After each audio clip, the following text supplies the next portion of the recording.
In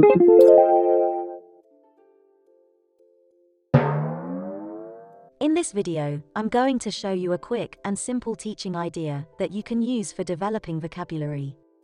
You can use any vocabulary for this, and it is an excellent way to reinforce or teach your students to use specific language in their writing.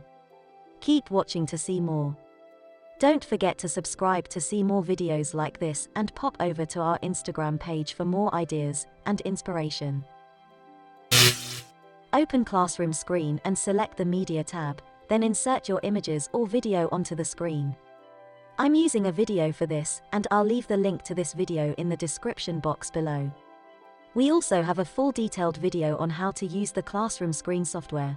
Check it out after you have finished watching this.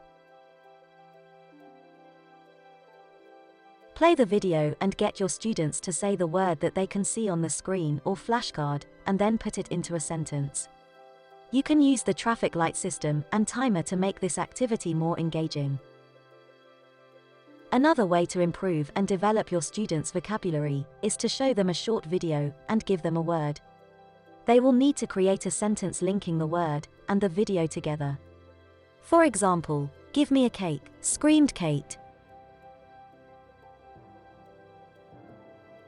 Kate ate most of the cakes. Kate felt very ill.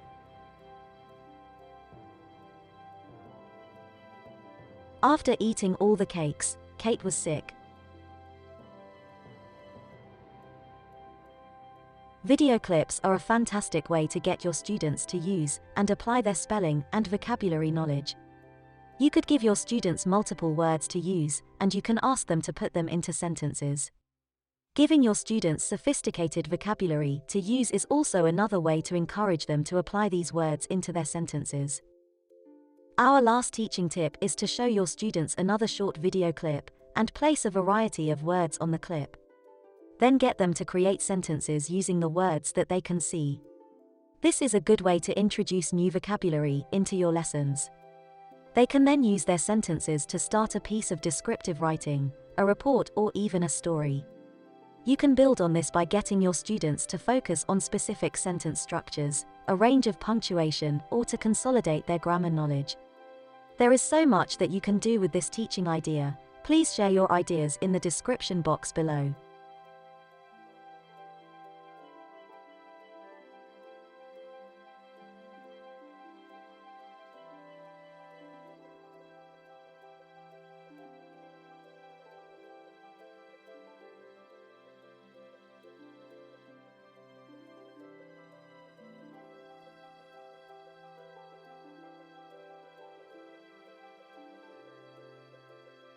I hope you found this video useful and were able to take away some ideas to use in your lessons. Don't forget to comment, like, and subscribe, and pop over to our Instagram page for more information. Thank you for watching, and see you in the next one.